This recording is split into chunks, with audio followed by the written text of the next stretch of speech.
बिस्मिल्लाहिर्रहमानिर्रहीम।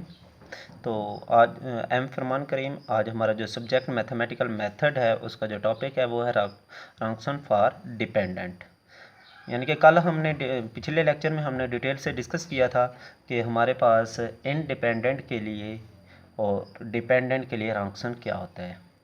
यानी कि रॉन्सन एक सेंटेंस था, उसने बताया था कि हमारे पास अगर डिटर्मिनेंट ज़ीरो आ जाए तो फिर डिपेंडेंट होगा, अगर नॉन ज़ीरो आ जाए डिटर्मिनेंट तो फिर हमारे पास इनडिपेंडेंट होगा। आज हमने डिपेंडेंट डिस्कस करना है, तो उसके लिए उस एक करोली है वो हम लोग सबसे पहले डिस्कस करते हैं और फिर हम लोग उसके एग्जांपल्स यानी कि क्वेश्चंस प्रॉब्लम सॉल्व करेंगे। तो हमारे पास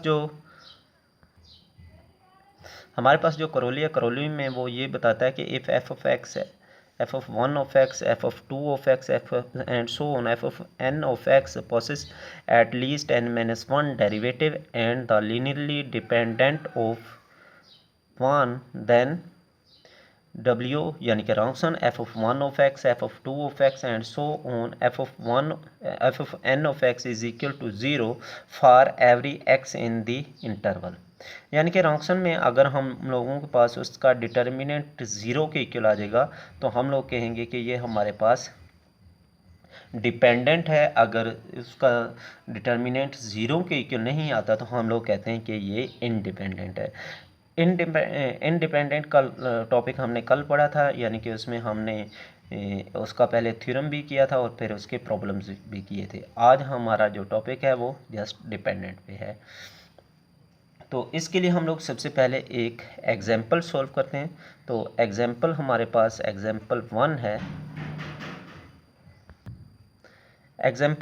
है कि हमारे पास जो रॉन्सन है एग्जाम्पल वन में हमारे पास the function f of one of x sine square of x है and f of two of x का हमारे पास जो है one minus cos two of x और linearly dependent on minus infinity to infinity. हमारे पास एक इंटरवल रखा हुआ है, तो इसको वो कहता है करोली को यूज़ करते हुए आप लोग इसका फंक्शन फाइंड करो।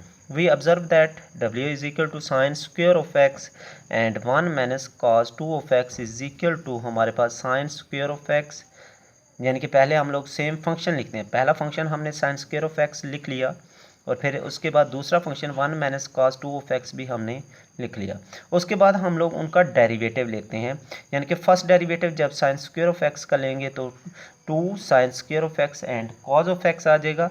और इधर हमारे पास जो इसका second derivative 1 minus cos 2 of x, cause 1 constant है, ज़ीरो हो जाएगा, माइनस कॉस 2 ऑफ एक्स का हमारे पास 2 साइन 2 ऑफ एक्स इसका डेरिवेटिव आ जाएगा। अब जिस वक्त हम लोग इसका डिटर्मिनेंट लेते हैं तो पहले डायगोनल को आपस में मल्टीपल करते हैं, 2 sine square of x and sine 2 of x आ जाएगा, minus 2 sine of x cos of x 1 minus cos 2 of x, इनको आपस में मल्टीपल करते हैं तो हमारे पास ये दूसरी वैल्यू बन जाती है।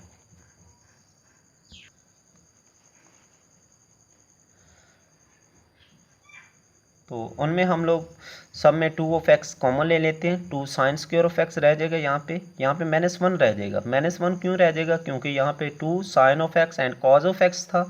अब 2 sine of x and cos of x भी साइन 2x के इक्वल होता है, इसलिए हम लोग ये सारी की सारी वैल्यू बाहर कॉमन ले गए और यहाँ पे प्लस कॉस 2 ऑफ एक्स हमारे पास रिमेनिंग रह जाएगा। Sine 2 of x 2 sine square of x minus one वैसे ही, एंड कॉस 2 ऑफ एक्स का जो हमारे पास फार्मूला होता है वो cos square of x minus sine square of x होता है। अब वो वाला फार्मूला हम लोग कॉस 2 ऑफ एक्स की जगह पे पुट कर देते हैं तो हमारे पास cos square of x minus sine square of x remaining रह जाता है। अब इन दोनों में यहाँ पे 2 साइन स्क्वेयर ऑफ एक्स है, यहाँ पे minus sine square of x है, 2 टाइम में से 1 टाइम माइनस हो जाएगा, हमारे पास जस्ट 1 टाइम रह जाएगा, माइनस वन वैसे ही, and cos square of x आ जाएगा। Sine square plus cos square हम लोग इसको शुरू में ले आते हैं, माइनस वन रिमेनिंग रह जाएगा। Sine square of x plus cos square of x हमारे पास 1 के इक्वल होते हैं और उसके बाद माइनस वन ऑफ हम लोग वैसे ही लिख देंगे, यानी कि sign square plus cos square की जगह पे हम लोग 1 पुट कर देते हैं एंड माइनस ऑफ 1। अब -1 + 1 0 एंड हमारे पास ये सारे का सारा 0 हो जाएगा और हमने यही प्रूव करना था कि ये रॉन्गसन का लीनियर डिपेंडेंट है, लिहाजा हमारे पास ये पहली condition linear dependent for Wronskian prove हो गया। अब उसके बाद हम लोग इसकी एग्जाम्पल 2 लेते हैं। तो अब एग्जाम्पल 2 है, हम लोगों ने जस्ट चेक करना है कि ये रॉन्गसन डिपेंडेंट है या इनडिपेंडेंट है यानी कि नॉन डिपेंडेंट है यानी कि डिपेंडेंट और इनडिपेंडेंट हमने इसमें चेक करना है।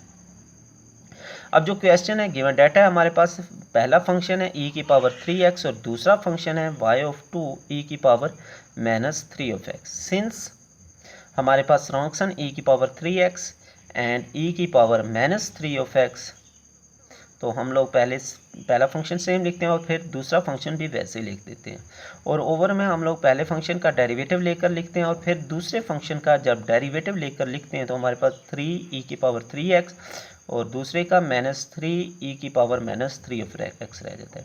पहले डायगोनल को हम लोग मल्टीपल करते हैं, -3e⁻³ एंड e⁻³ उसके बाद हम लोग दूसरे माइनस लगाते हैं और दूसरे डायगोनल को आपस में मल्टीपल करते हैं, 3e⁻³ डॉट e⁻³ अब दोनों की बेस सेम है तो पावर्स आपस में ऐड हो जाती हैं, -3 एंड +3 एंड सो ऑन। 0 रह जाएगा, किसी भी चीज़ की अगर पावर 0 तो वो हमारे पास 1 के इक्वल होता है, इसलिए e⁻0 हमारे पास 1 के इक्वल होगा एंड 3 - 3 हमारे पास किसकी एंड 3 - 3 हमारे पास क्या हो जाएगा, 6 हो जाएगा। Hence it is independent Wronskian. इस तरह से ये हमारे पास जो रॉन्गसन आया है वो इंडिपेंडेंट है। इंडिपेंडेंट क्यों है, क्योंकि ये हमारे पास -6 के इक्वल आ गया है। हमने पढ़ा था कि अगर रॉन्गसन डिटर्मिनेंट अगर नॉन ज़ीरो आ जाए तो वो इंडिपेंडेंट होगा, अगर हमारे पास ये 0 के इक्वल आ जाए तो वो डिपेंडेंट होगा। अब यहाँ पे हमारे पास ये नॉन ज़ीरो आ गया यानी कि -6 आ गया है, इसलिए ये हमारे पास क्या है, इंडिपेंडेंट है। तो नेक्स्ट हमारे पास कुछ असाइनमेंट्स हैं, तो 2 क्वेश्चन हैं जो आप लोगों ने मुझे सबमिट करवाने हैं।